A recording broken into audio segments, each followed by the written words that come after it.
যেখানে আমাদের মাননীয় প্রধানমন্ত্রীর বগুড়ায়, সেখানে বগুড়ার স্পোর্টসের উন্নয়ন নিয়ে মনে হয় আমাদের চিন্তা করতে হবে না ইনশাল্লাহ।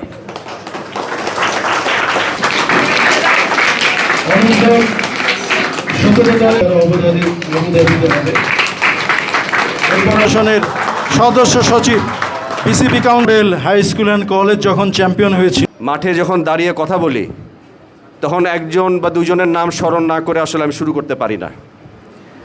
ঠিক তেমনি আমাদের জিয়া পরিবারের সদস্য আপনারা জানেন, মরহুম আরাফাত রহমান কোকো।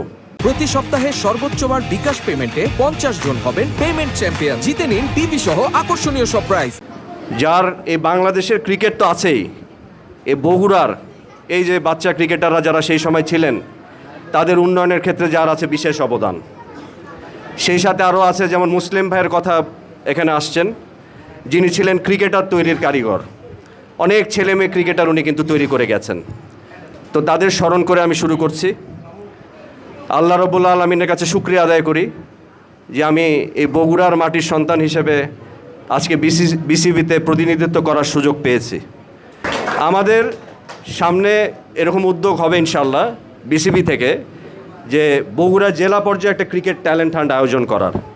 তো সেখানে ইনশাল্লাহ আমি তো বগুড়ার সন্তান হিসেবে এটা চাইবই যেন দ্রুত সেরকম একটি ট্যালেন্ট হান্ট আমি আয়োজন করতে পারি। এমনকি বিসিবি থেকে যদি সম্ভব নাও হয়, তাও আমি আমার ব্যক্তিগত উদ্যোগে একটা জেলা পর্যায়ে আয়োজন করার ইচ্ছা আমার আছে আগামীতে। তবে এখানে যারা আছে তাদের সবার সহযোগিতা চাই, সেটাকে আগামীতে আপনার সফল করতে হলে, বাস্তবায়ন করতে হলে। ক্রিকেট বোর্ড নিয়ে দুটি কথা বলতে চাই, যেখানে আমি প্রতিনিধিত্ব করছি। যে অবশ্যই আমরা তো বগুড়াকে রিপ্রেজেন্ট করি, এটা তো আমাদের জন্য অনেক গৌরবের, সম্মানের। তবে যে আমাদের মাননীয় প্রধানমন্ত্রী, সেও কিন্তু বগুড়ার সন্তান।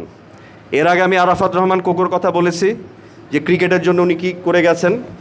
তো ওনার যে অসম্পূর্ণ যে স্বপ্নগুলো বাস্তবায়ন করাই হবে আমার লক্ষ্য। সেই সাথে আমাদের মাননীয় প্রধানমন্ত্রী, মানে আমরা তো আছি বগুড়ার, কিন্তু উনি নিজেই কিন্তু বগুড়ার ক্রীড়াঙ্গন নিয়ে ভাবেন। প্রতি সপ্তাহে সর্বোচ্চবার বিকাশ পেমেন্টে 50 জন হবেন পেমেন্ট চ্যাম্পিয়ন। জিতে নিন টিভি সহ আকর্ষণীয় সব প্রাইজ। সেই সাথে সারা দেশের ক্রীড়াঙ্গন নিয়ে ভাবেন। তাই যেখানে আমাদের মাননীয় প্রধানমন্ত্রীর বগুড়ায়, সেখানে বগুড়ার স্পোর্টসের উন্নয়ন নিয়ে মনে হয় আমাদের চিন্তা করতে হবে না ইনশাল্লাহ। এবং উনি প্রতিনিয়তই বগুড়ার শুধু ক্রিকেট অঙ্গন না, আপনারা যেহেতু সবাই বগুড়ার মানুষ, বগুড়ার ডেভেলপমেন্ট নিয়ে কিন্তু উনি আলাদা করে ভাবেন। কারণ 17 বছর আমরা জানি যে বগুড়ার সবচেয়ে উন্নয়ন বঞ্চিত হয়েছে। যেমন আমি এর আগেও বলেছি, শহীদ চান্দু স্টেডিয়াম দেখলে মনে হয় যে এটাকে যেন উদ্দেশ্যপ্রণোদিতভাবে এটাকে ধ্বংস করা হয়েছে। আমাদের সবার লক্ষ্য হচ্ছে ক্রিকেটার ফার্স্ট বোর্ড, মানে আমাদের মূল কাজ হচ্ছে ক্রিকেটারদের ফ্যাসিলিটেট করা। কারণ ক্রিকেটাররাই তো আমাদের গর্ব। এটা কিন্তু শুধু কারণ তারা জাতীয় পতাকাকে প্রতিনিধিত্ব করে, আমি বলি, এবং শুধু ন্যাশনাল টিম না, আমি মনে করি যে আমি সব জায়গায় বলি cricket should belong to every corner of Bangladesh, from the grassroot to the international arena. Trinamool থেকে শুরু করে আমাদের জাতীয় পর্যায়ে এই ক্রিকেটের বিস্তৃত লাভ করা উচিত। আমরা ক্রিকেটারদের জন্য একটি মানবিক ক্রিকেট বোর্ড গঠন করতে চাই ইনশাল্লাহ আগামীতে, এবং চাই এই বোর্ড স্বচ্ছতা ও জবাবদিহিতার সঙ্গে কাজ করবে, যেটা আগে আপনার কখনো ছিল না।